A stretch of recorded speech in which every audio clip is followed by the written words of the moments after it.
आज का वीडियो कुछ ऐसे लड़कों के लिए जो दहेज लेने में अपनी बहुत बड़ी शान समझते हैं, जिनको ऐसा लगता है कि मेरी मार्केट वैल्यू कितनी हो गई है, मेरी एक गवर्नमेंट जॉब लग गई तो मेरी मार्केट वैल्यू कितनी हो गई है।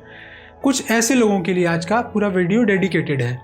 मैं यहाँ खड़ा होकर कोई मोटिवेशनल स्पीच नहीं दे रहा हूँ कि आज आप मेरी बात सुनो और सुनने के बाद 2 दिन तक मेरी बात याद रहे, 2 दिन बाद आप मेरी बात को भूल जाओ। मैं यहाँ पर ट्रांसफॉर्मेशन की बात कर रहा हूँ। मुझे एक सोसाइटी में बदलाव चाहिए, मैं उसके लिए एक मुहिम चलाने की कोशिश कर रहा हूँ। तो इस वीडियो को लास्ट तक ज़रूर देखें। मैं जानता हूँ कि मेरे एक वीडियो मैसेज से कुछ नहीं होने वाला, लेकिन मुझे ये भी पता है कि अगर मेरे एक वीडियो मैसेज से ना सिर्फ 2% लोगों को भी मेरी एक बात समझ में आती है ना, तो मेरा काम हो गया। I want only this limit.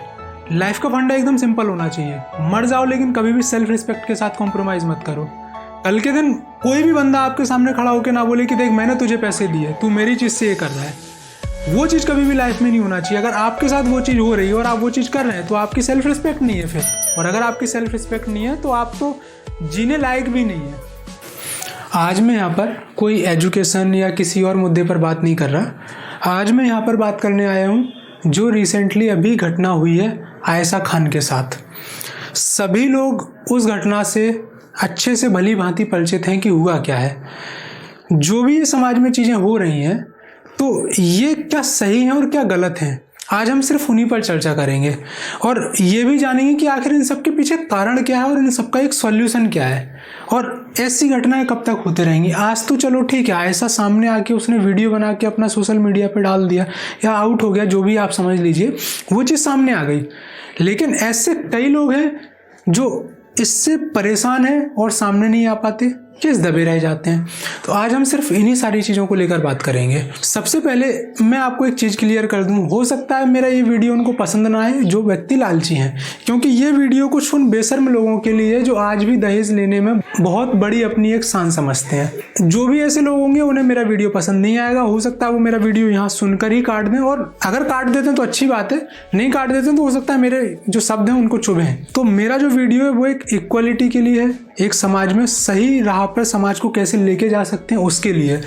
तो अगर मेरा वीडियो अच्छा लगे तो लास्ट तक ज़रूर देखना, क्योंकि ये सिर्फ वीडियो उन्हीं लोगों के लिए जो ईमानदार हैं, जो शान से, जो अपने सेल्फ रिस्पेक्ट के लिए जीना चाहते हैं। अभी जो आयशा के साथ हुआ, ऐसे और कितने लोग हैं जिनके साथ ये सब हो रहा है। शर्म आनी चाहिए पहली बात तो ऐसे आदमियों को, ऐसे मर्दों को जो औरत पे हाथ उठाते हैं। शर्म आनी चाहिए जिनको बात करने की तमीज़ नहीं है। आप बात नहीं कर सकते, अपने आप को मर्द क्या बोलते हो। चलो ठीक है, अभी ये इशू इतना बढ़ गया, ठीक है, मुस्लिम इसलिए ज़्यादा बोल रहे हैं, इस्लाम इसलिए ज़्यादा बोल रहा है कि ठीक है उनकी तरफ से था ये, चलो उस रिलीजन से वो लड़की शामिल थी। लेकिन हिंदू धर्म से क्या है, वहाँ भी तो दहेज चलता है ना। शरीयत लॉ हो या हिंदू मुस्लिम मैरिज एक्ट हो, कोई सा भी हो, सभी एक्ट के अंदर दहेज लेना कानूनी अपराध है। और जब कानूनी अपराध है तो क्या 2 कानून की किताबें लिख देने से या 2 बिल पास करने से, एक्ट बना देने से क्या कोई चीज़ रुक जाती है सोसाइटी की? नहीं रुकती।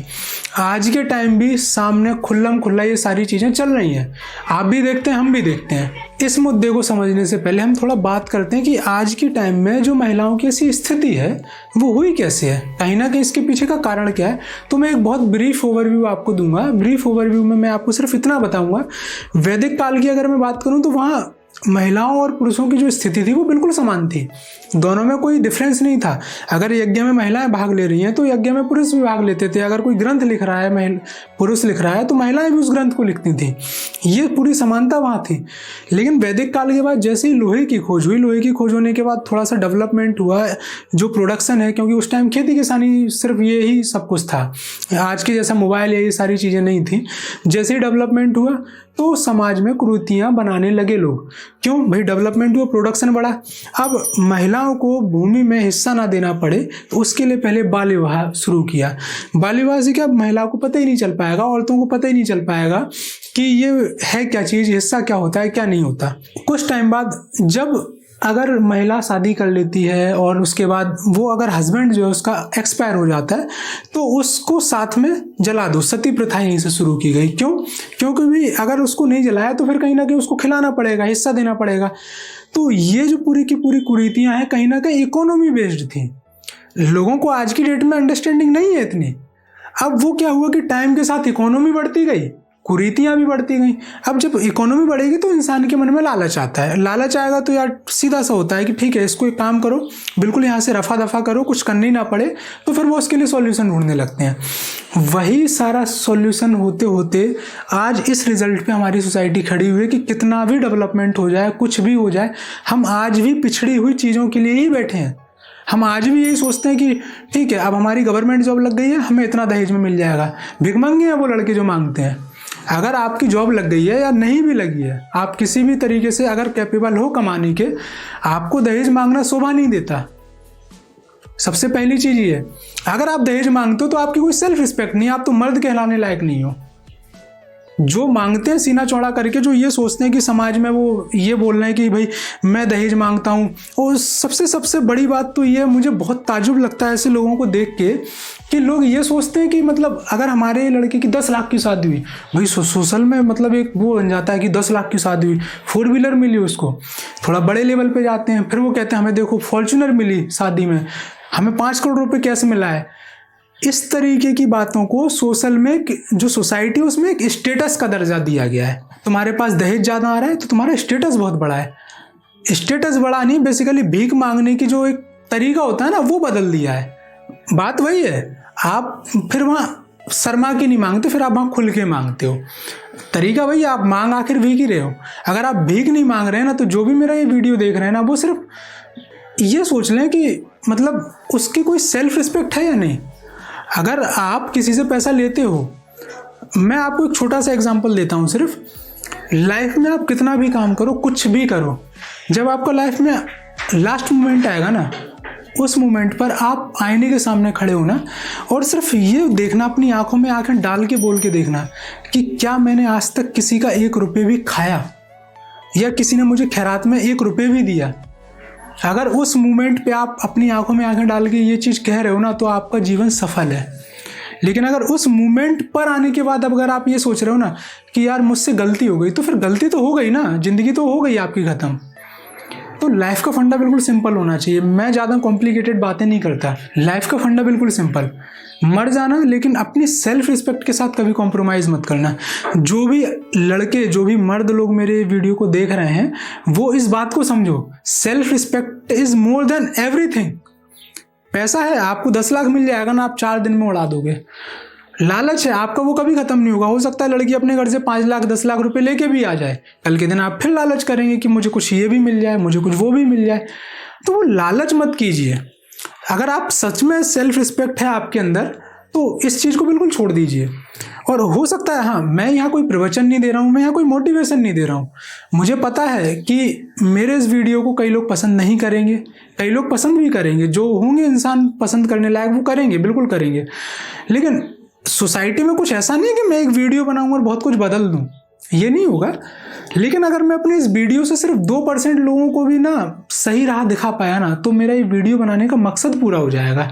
मैं बस इतना चाहता हूँ। और 2% में क्या पता कितने लोग आ जाएं। हो सकता है मेरा वीडियो कई लोगों तक जाए, हो सकता है मेरा वीडियो उन लड़कियों तक भी जाए जिनकी शादी होने वाली है, तो वो ये वीडियो हो सकता है अपने ससुराल वालों को भेज दें कि भाई देख लो, अगर डिमांड करते हो तो आपको तो सेल्फ रिस्पेक्ट नहीं है आपके अंदर। हो सकता है ये जो अपनी बात नहीं बोल पाती हैं, हो सकता है वो मेरा वीडियो फॉरवर्ड करके वो ये सारी चीज़ें समझा दें सामने वाली पार्टी को। तो ये जो वीडियो है ना, आप ज़्यादा से ज़्यादा शेयर ज़रूर करना, क्योंकि ये मैं कोई ऐसा नहीं है कि मैं यूट्यूब के थ्रू मैं कुछ बिजनेस कर रहा हूँ या कुछ भी। मैं सिर्फ जो सोशल स्ट्रक्चर है, जिसमें जो जो खराबियाँ हैं, जो कमियाँ हैं, मैं सिर्फ उनको सामने लेके आ रहा हूँ। आखिर ऐसा जैसे केस कब तक आएंगे?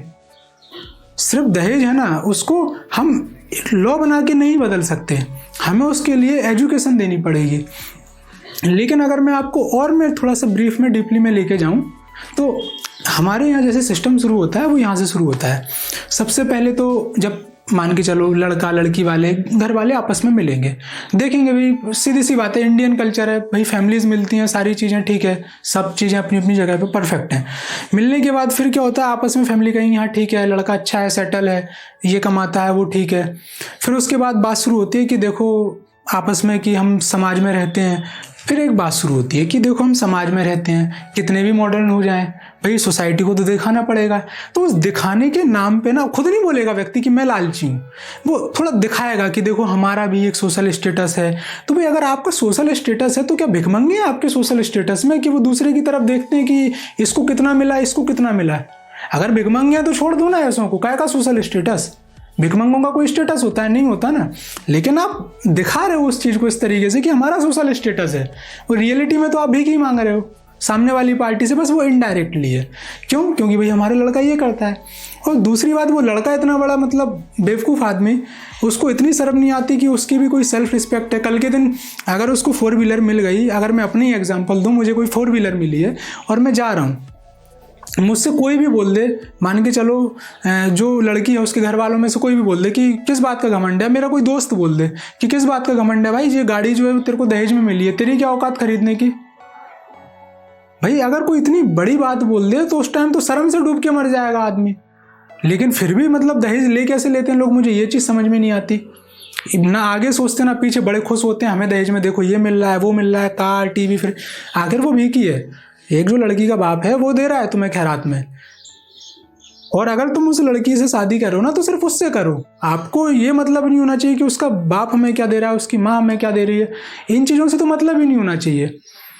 वो जो भी दे रहे हैं मना कर दीजिए, एज अ गिफ्ट भी मत लीजिए। अगर आप सच में मर्द हैं, खिला सकते हैं उसको, साफ मना कर दीजिए, नहीं ले सकते। और अगर जबरदस्ती दे रहे हैं तो शादी कैंसिल कर दीजिए, सिंपल सा फंडा है। अगर आप सच में ईमानदार हैं तो, सच में ईमानदार हैं तो ही ये चीज़ कर सकते हैं। और ये करने के लिए भी एक कलेजा चाहिए अंदर, हर कोई नहीं कर सकता।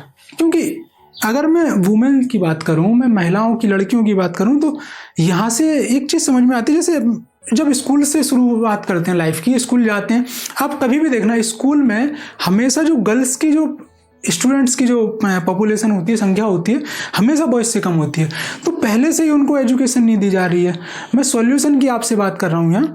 अगर गर्ल्स को एजुकेशन बराबर दी जाए, ये सोसाइटी के नाम पे, ये 10 चीज़ों के नाम पे, वो जिनका कोई सेंस नहीं बनता, इवन धर्म के नाम पे, जाति के नाम पे, किसी भी चीज़ के नाम पे जो ये चीज़ों को रोका जाता है, इनका कोई सेंस नहीं बनता। बेसिकली वो लोग धर्म की और जाति की बात करते हैं जिन्हें धर्म का एक सिंगल वर्ड नहीं पता।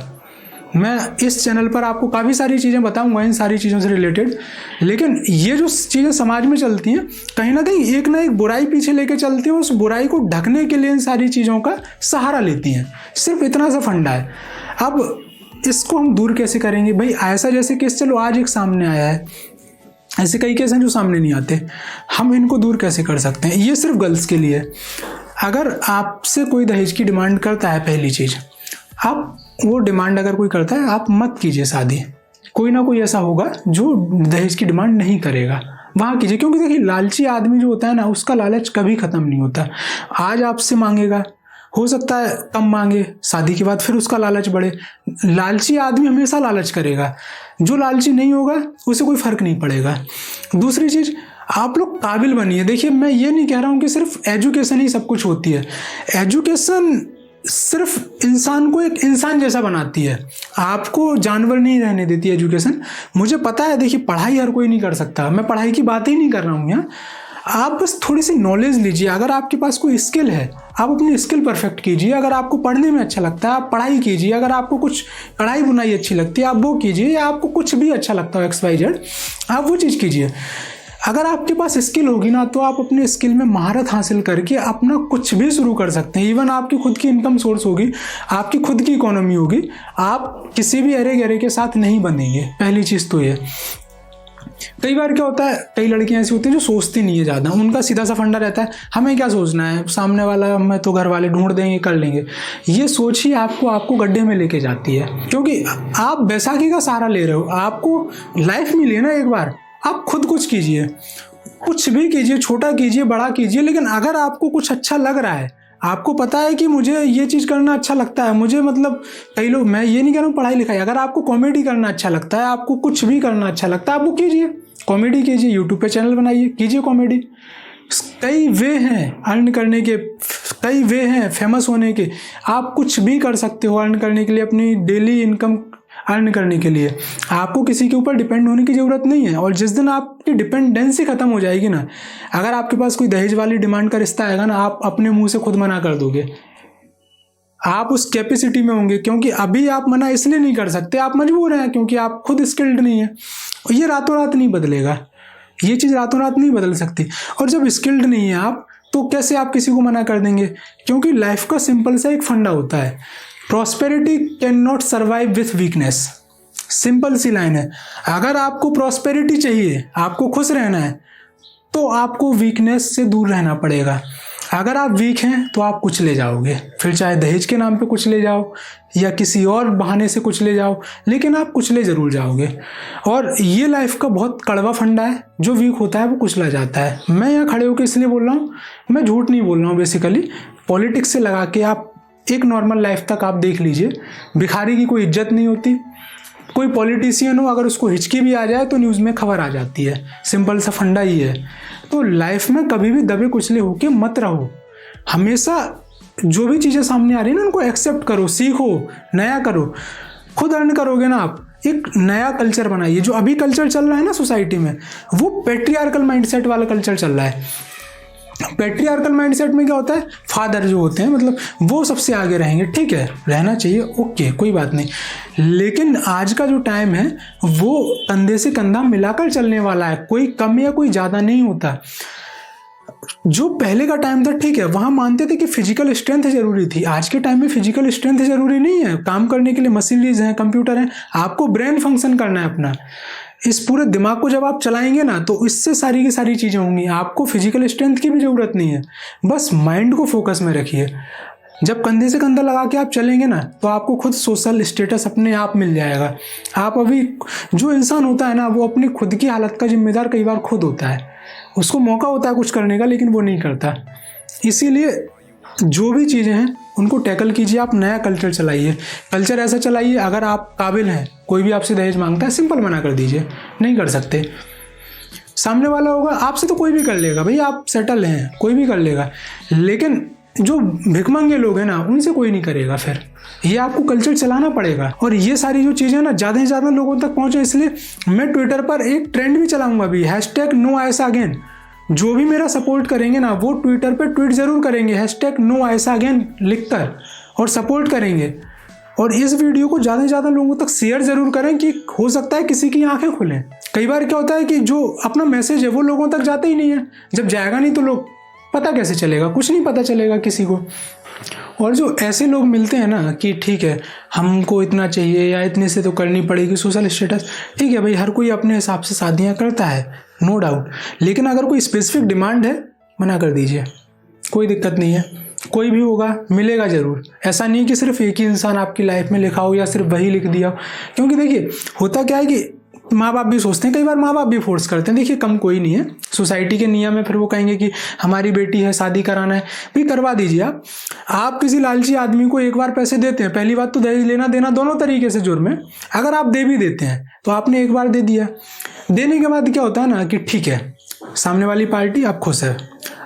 लड़की के बाप को ऐसा लगता है कि सामने वाली पार्टी खुश है, कितना भी दे दो आप, शादी के बाद फिर वो ड्रामा ही रहता है कि हमें अभी ये नहीं मिला, हमें अभी वो नहीं मिला, हमारा ये रह गया, हमारा वो रह गया है। फिर उसके बाद ये सारा सिलसिला चलेगा कि अब की बार यार ये लेके आना चाहिए था, अरे हमारे वहाँ इतने रुपए से ये किया जाता है। फिर ये सारे ड्रामे चलते हैं। तो ऐसे ड्रामों से दूर रहो। जो सिंपल से लाइफ के कॉन्सेप्ट होते हैं, बिल्कुल उन्हीं कॉन्सेप्ट को फॉलो करो। ज़्यादा उल्टी सीधी पचड़े में मत पड़ो। जितना भी है आप खुद इतने काबिल बनो कि आपको कहीं किसी और की ज़रूरत ना पड़े। इस वीडियो को इतना शेयर करो आप लोग, इतना शेयर करो आप लोग कि ये वीडियो हर उस आदमी तक पहुँचे ना, हर उस बेशर्म आदमी तक पहुँचे जो दहेज मांगने में अपनी शान समझता है। जो दहेज मांगता है उसको तो ये वीडियो दिखाना ही दिखाना, क्योंकि भिखमंगे लोग मांगते हैं किसी के सामने हाथ फैला के। शर्म होगी, नहीं मांगेगा। सेल्फ रिस्पेक्ट होगी, नहीं मांगेगा। तो समय समय पर मैं काफ़ी सारे वीडियोस लेकर आऊँगा। तो जुड़े रहने के लिए मेरे साथ मेरे चैनल को सब्सक्राइब जरूर कीजिए आप लोग, और साथ ही बेल आइकन पर भी क्लिक कर देना, क्योंकि मेरे आने वाले टाइम में मैं काफ़ी सारे जो सोशल इश्यूज़ हैं आपके सामने लेके आऊँगा। काफ़ी सारी ऐसी चीज़ें जो मैं स्टूडेंट्स के लिए और काफ़ी सारे बिजनेसमैन, हर टाइप के लोगों के लिए मैं लेके आऊँगा। मेमोरी कैसे बूस्ट करें, सोशल में क्या बुराइयाँ हैं, जो सोसाइटी है उसमें चल क्या रहा है, करंट में इशूज़ क्या चल रहे हैं, उन सभी तरीके से मैं आपको अपडेट दूंगा। तो प्लीज़ इस वीडियो को ज़्यादा से ज़्यादा पहले तो आप शेयर करें, जिससे हो सकता है किसी की भलाई हो जाए, हो सकता है किसी की लाइफ सुधर जाए, हो सकता है कोई ऐसी आयसा ना बने दोबारा। और साथ ही साथ आने वाले समय में ऐसे ही जुड़े रहने के लिए, ऐसे ही साथ देने के लिए बहुत बहुत धन्यवाद।